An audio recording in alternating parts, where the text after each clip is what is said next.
El fracking ha sido una especie de milagro para la economía norteamericana.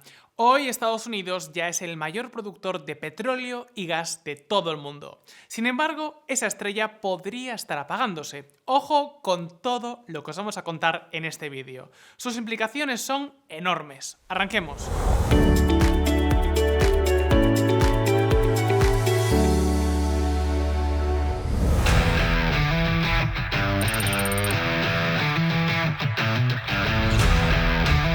Estados Unidos hoy no solo es un productor más de petróleo y gas, es el líder absoluto del mundo, y lo es por muchísima diferencia. Y lo más sorprendente es cómo ha alcanzado esa situación sin los enormes yacimientos de países como Arabia Saudí, Qatar, Venezuela o Rusia, sin pozos que brotan solos, sin petróleo regalado por la geología. Y pese a todo, no solo es que haya conseguido convertirse en la mayor potencia mundial de hidrocarburos, sino que además lo ha conseguido en un tiempo récord. Para que os hagáis una idea de lo que estamos hablando, Estados Unidos siempre ha sido un productor importante, pero en 2010 sus ventas de crudo al resto del mundo apenas rondaban los 50.000 barriles diarios, una cifra casi irrelevante. Hoy en cambio hablamos de más de 4 millones de barriles cada día.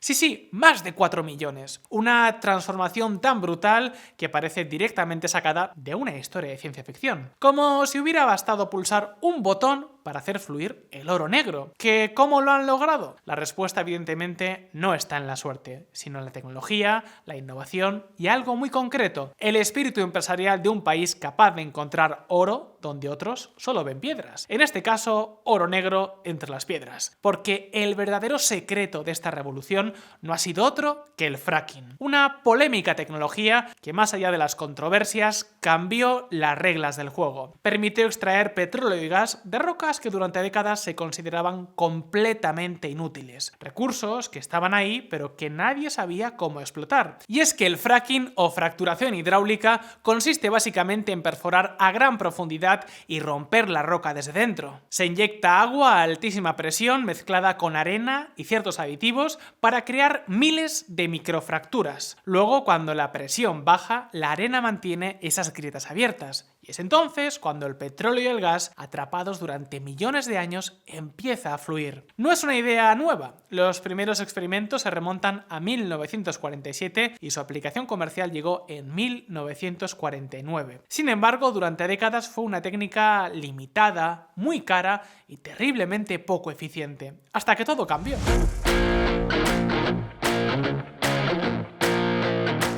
La combinación de la fracturación hidráulica con la perforación horizontal avanzada convirtió lo imposible en toda una máquina de hacer dinero. Hasta el punto de que gracias a esta técnica, el shale gas y el shale oil pasaron a ser el corazón del nuevo sistema energético de los Estados Unidos. El resultado fue inmediato: muchísima más producción y precios energéticos más bajos. Y es que, quedaos con este dato: más del 90% de todo el incremento de la demanda mundial de crudo desde el año 2010 se ha cubierto precisamente con petróleo del fracking de Estados Unidos. Y claro, con tanto petróleo fluyendo, empezaron a vender masivamente al resto del mundo. De esta forma, en 2019 alcanzaron un hito histórico. Estados Unidos se convirtió en exportador neto de crudo. Pero como suele ocurrir cuando algo crece tan rápido, el éxito también conlleva riesgos, y el fracking no es inmune a ellos. Porque, amigos, todo esto podría estar llegando a su fin. La revolución del shale tiene un corazón muy concreto, un único motor que lo ha impulsado casi todo. Estoy hablando de la cuenca pérmica, que hoy produce alrededor de 6,5 millones de barriles diarios, casi el 48% de todo el petróleo que produce Estados Unidos. Una cifra histórica, un récord absoluto. Pero justo ahora, en el mejor momento,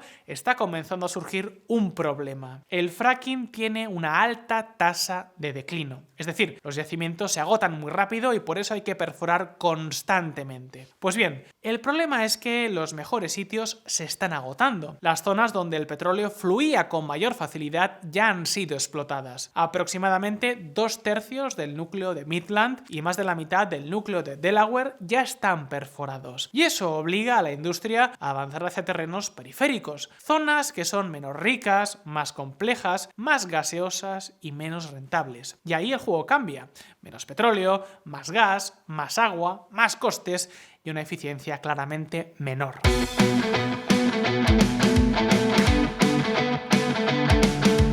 Así que no es casualidad que algunas voces dentro del propio sector ya están empezando a levantar la mano y a hacer algunas advertencias. Creemos que entre 2027 y 2030 es probable que Estados Unidos alcance su pico de producción y que después se produzca cierto declive. Y a todo esto se le suma otro problema clave. El sector del fracking atraviesa un momento delicado, porque esta no es una extracción sencilla. No basta con hacer un agujero en el desierto y esperar a que el petróleo brote solo. No, el fracking es más caro, más intensivo en capital y por lo tanto mucho más dependiente del precio del crudo para ser rentable. Y aquí está el problema. Los precios del petróleo están por los suelos y según muchos analistas podrían no tener muchas alegrías en los próximos meses. Pero un momento, porque si esta industria tiene una característica es que nunca se rinde a la primera. A lo largo de su historia ha sobrevivido a crisis de precios, colapsos financieros, presiones regulatorias y límites técnicos que parecían insalvables. Y una vez más, ya se está moviendo. Dentro del sector hay un concepto que empieza a escucharse cada vez con más fuerza. Lo llaman Shale 4.0. No es una nueva cuenca milagrosa, ni un yacimiento escondido. Es algo mucho más ambicioso. Extraer más con menos, porque con las técnicas actuales en muchos casos solo se consigue aprovechar entre el 10 y el 15% del petróleo que realmente hay bajo tierra, y ya se están moviendo para cambiar ese resultado. De hecho, uno de los casos de mayor éxito está en San Joaquín, California, donde tras más de 100 años de producción han logrado recuperar más del 60% de sus recursos gracias a nuevas técnicas, una cifra que hace apenas unas décadas parecía impensable. Pero la pregunta sigue en el aire. ¿Será esto suficiente? ¿Qué podemos esperar de esta industria en el corto y medio plazo? Y lo más importante, ¿puede el ingenio humano y la innovación tecnológica volver a desafiar los límites que hoy parecen infranqueables? Veámoslo.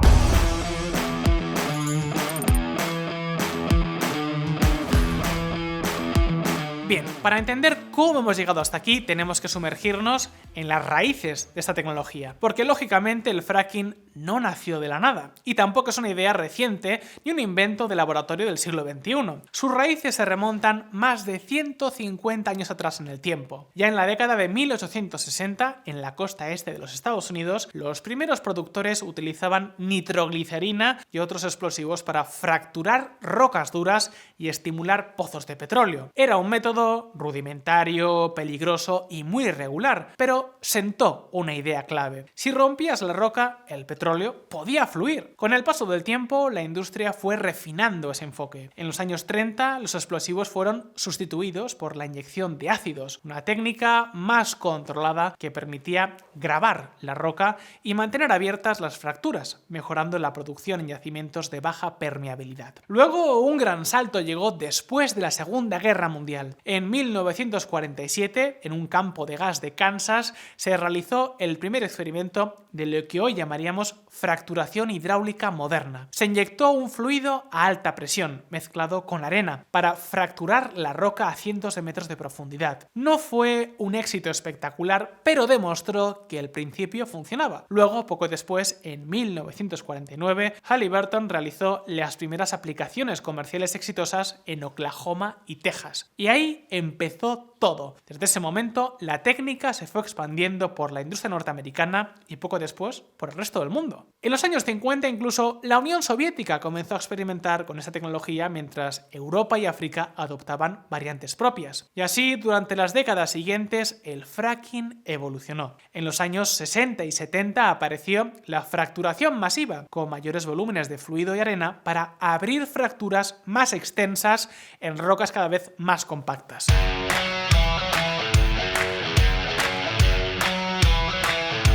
Pero amigos, el auténtico punto de inflexión llegó más tarde. En los años 80, la perforación horizontal combinada con fracturas múltiples cambió las reglas del juego. Y en los 90, un empresario llamado George Mitchell, de Texas, perfeccionó el llamado Slickwater Fracturing, utilizando grandes cantidades de agua y altas presiones en la formación de Barnett Shale. Ese momento marca el nacimiento de la revolución del shale. La tecnología por fin hacía rentable extraer petróleo y gas de rocas que durante décadas se habían considerado considerado inútiles, y eso cambió por completo el mapa energético de Estados Unidos y del mundo. Pero esperad un momento, porque la historia se pone aún más fascinante. La industria no se detuvo, no se conformó con lo que había logrado, siguió creciendo y perfeccionando su técnica, y lo hizo en 3 etapas muy claras: el Shale 1.0, el 2.0 y el 3.0. El Shale 1.0 fue todo un experimento. La fracturación hidráulica y la perforación horizontal eran aún novedad, y cada pozo abierto era un laboratorio en tiempo real. La producción era ineficiente y solo rentable si el precio del petróleo estaba por las nubes. Las compañías invertían fortunas sin garantía de retorno, priorizando crecer rápido sobre ser eficientes. Era un terreno de prueba donde cada acierto y cada error marcaba el rumbo de la industria. Después llegó el Shale 2.0, tras la caída de precios de 2015-2016, cuando Arabia Saudí y el resto de los miembros de la OPEP inundaron el mercado precisamente para frenar esta tecnología. Y entonces la crisis obligó a estas compañías a adaptarse o desaparecer. Muchas se quedaron por el camino, pero en general la industria se volvió más rápida, más inteligente y más eficiente. Se concentraron en los sweet spots, las zonas de mayor productividad, optimizando cada pozo y reduciendo sus costes al mínimo. Ya se apareció también la disciplina financiera, flujos de caja positivos, reducción de deuda y una producción sostenible incluso con precios bajos. Esa pasó a ser la prioridad número 1. La idea no era solo producir más, sino sobre todo producir de forma más rentable. Fue la etapa donde las compañías aprendieron a hacer más con menos. Quizás porque muchas estuvieron contra las cuerdas y porque en general vieron cómo se cerraba el grifo de los bancos y también de los inversores. Y finalmente, el Shale 3.0 transformó la industria madura en un sistema estratégico. Ahora el foco no es solo extraer petróleo y gas, es maximizar el retorno para los accionistas. ¿Cómo? Pues con dividendos, recompras, consolidación de empresas y concentración de operaciones en los activos más rentables. Se incorporan tecnologías avanzadas, análisis de datos e inteligencia artificial para optimizar cada movimiento. Pero el accionista siempre está en la ecuación. Amigos, el fracking ha supuesto una auténtica revolución para el sector energético global. No solo ha multiplicado las reservas de petróleo y gas natural, sino que ha resuelto un problema que durante décadas lastró a muchas economías: la dependencia energética externa. La independencia energética no es un lujo, es que muchas veces es imprescindible, porque la energía es el motor que hace funcionar toda industria. Así que contar con la capacidad de producir internamente significa reducir la exposición a los vaivenes del mercado y minimizar los riesgos geopolíticos. Porque, repito, al final todas las industrias dependen de la energía. Si los precios suben, su ventaja competitiva se desploma en cuestión de días. Y sobre los riesgos geopolíticos, ¿qué os voy a contar? Una interrupción del suministro puede ser catastrófica. Ese es el poder que tiene la energía, y el fracking ha permitido que Estados Unidos pueda reducir ese riesgo drásticamente. Y no solo eso, como os decía, también ha reconfigurado el mapa energético mundial. En apenas 1 o 2 décadas, Estados Unidos pasó de ser un importador crónico a convertirse en el mayor productor de petróleo y gas natural del mundo, lo cual ha tenido muchas implicaciones. Ha alterado alianzas que parecían inamovibles y ha cambiado por completo la geopolítica mundial. Y próximamente quizás ocurra algo muy parecido en Argentina, porque esta tecnología es lo que está detrás de la explotación de Vaca Muerta, uno de los mayores yacimientos de petróleo y gas no convencional del mundo, que puede cambiar para siempre la suerte del país gaucho. Pero de eso hablaremos otro día. El caso, amigos, es que, como ya os hemos dicho, esta industria no está exenta de problemas, y el más profundo en Estados Unidos, el más estructural, es el que ya os he mencionado: el deterioro de los sweet spots. En 2025, el crecimiento de la producción en la cuenca pérmica ya ha empezado a frenarse, registrando el ritmo de crecimiento más bajo desde la pandemia. No es un colapso, pero sí una señal inequívoca de fatiga. La razón: geología pura y dura. Los mejores lugares ya han sido explotados. Eso obliga a las empresas a desplazarse hacia zonas periféricas de menor calidad, y ahí el tablero cambia por completo.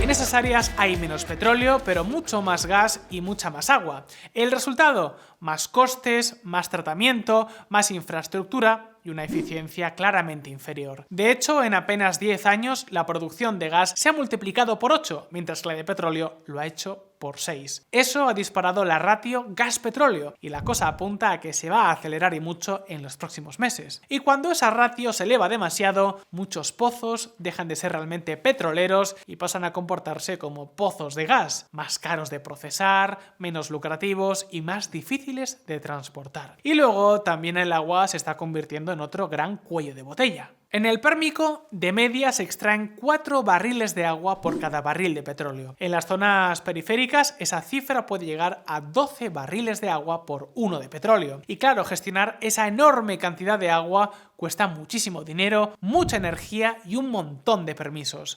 Los costes pueden pasar de unos $2 por barril a $8 o más en los peores casos. Y por si fuera poco, los reguladores están limitando su reinyección en los propios yacimientos, por el riesgo de que se produzcan sismos inducidos, lo que empuja aún más los costes hacia arriba. Hoy, teniendo en cuenta el coste de las operaciones y del capital, el precio de equilibrio medio en el Pérmico ronda los $65 por barril, y en terrenos marginales puede escalar hasta los $96, muy por encima de los precios actuales del mercado. Y aquí hay otro problema clave. No se puede parar fácilmente la producción. Los costes de apagado y reinicio de los pozos son muy elevados, lo que obliga a seguir bombeando incluso cuando los márgenes se estrechan. Pero desde luego lo que no haces es invertir más. Por eso no es casualidad que algunas de las voces más importantes del sector ya lo digan abiertamente. La producción estadounidense se acerca a una meseta, porque el petróleo barato y el apetito por nuevos desarrollos no está en su mejor momento. Y aquí está el verdadero problema para el fracking, porque esta industria no está diseñada para funcionar cómodamente con precios bajos. Necesita márgenes suficientes para absorber costes elevados, agua, gas, infraestructura y deuda para nuevas inversiones. Así que cuando el precio del barril cae,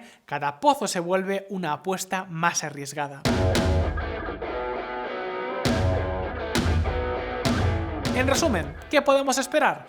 Pues una producción estancada, costes al alza y márgenes esfumándose. Esa empieza a ser la perspectiva de los próximos años. Claro que esperad un momento, porque la historia del shale nunca ha sido una historia lineal. Y justo cuando muchos empiezan a hablar de techo, dentro de la industria empieza a tomar forma algo nuevo. Una cuarta fase que podría volver a cambiar las reglas del juego. La llaman Shale 4.0.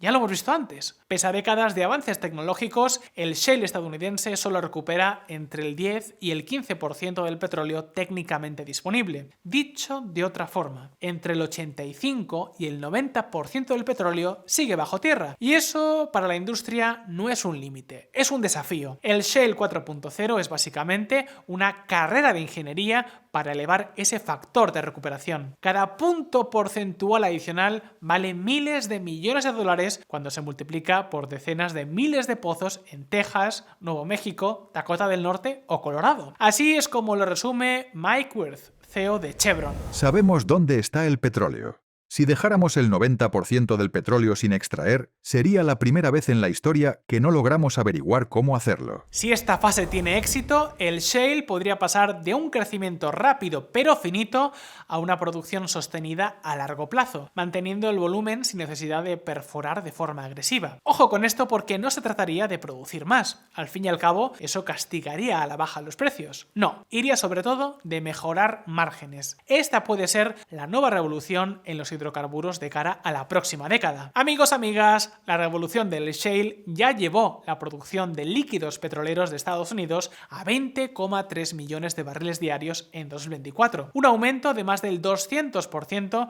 frente a los 6,8 millones de 2006. Pero incluso después de ese salto histórico, la mayor parte del crudo sigue sin recuperarse. El problema está en los detalles. El propant, la arena que mantiene abiertas las fracturas, es pesado y no alcanza las microfracturas más finas. Y además, la fricción dentro de la roca impide que gran parte del petróleo y el gas fluyan hasta el pozo. Pues bien, justo ahí es donde entra la nueva ingeniería. Algunas compañías están probando propans más ligeros, que en el pasado costaban cerca de $1 millón por pozo, más de lo que generaban en beneficios. Pero la tecnología avanza. La ExxonMobil, por ejemplo, está experimentando con un propan fabricado a partir de coque de petróleo, un subproducto de sus propias refinerías. La compañía asegura que con ello podría mejorar la recuperación hasta un 20%, aunque el sector lo sigue viendo con cautela. Pero eso no les detiene. La Exxon ya utiliza su propant patentado en aproximadamente el 25% de sus pozos en el Pérmico y planea llegar al 50% en el corto plazo. Chevron, por su parte, apuesta por otra vía, surfactantes, algo parecido a un jabón que reduce la fricción molecular y facilita el flujo de hidrocarburos. El reto histórico era el coste, pero la compañía afirma estar desarrollando fórmulas eficaces y económicamente viables. Y luego todo esto se combina con automatización, sensores en tiempo real, análisis de datos e inteligencia artificial. Pozos que se ajustan solos, campos maduros que se optimizan segundo a segundo. Y al mismo tiempo una mayor presión por reducir emisiones, reutilizar agua y mejorar la eficiencia energética. El objetivo ya no es crecer sin control, sino extraer más con menos, alargar la vida de los campos y sostener la producción en un entorno de precios bajos y alta volatilidad. A ver, no será un cambio rápido. Requerirá tiempo, capital y mucha innovación. Durante los próximos años es posible que veamos cómo la producción de esta zona del mundo comienza a caer. Incluso quizás no volvamos a ver en mucho tiempo los actuales niveles de producción. Pero su futuro parece muy lejos de apagarse. Y es que, como afirma Kees van Hof, CEO de Diamondback Energy, nunca subestimes al ingeniero estadounidense. Pues bien, sea como sea, este es el milagro que ha supuesto el fracking en Estados Unidos, los retos a los que ahora se enfrenta, el impacto que puede tener a corto plazo y cómo esperan sobrevivir. Ahora, llegados hasta aquí, la pregunta es para ti. ¿Qué crees que pasará con el precio del petróleo en 2026 y 2027? Cuéntanoslo en los comentarios. Y por supuesto, ya sabes, si este vídeo te ha resultado interesante, dale al botón de like y suscríbete. Nos vemos en una próxima entrega aquí, en Si lo hubiera sabido, el canal de mercados y tendencias de Mutuactivos.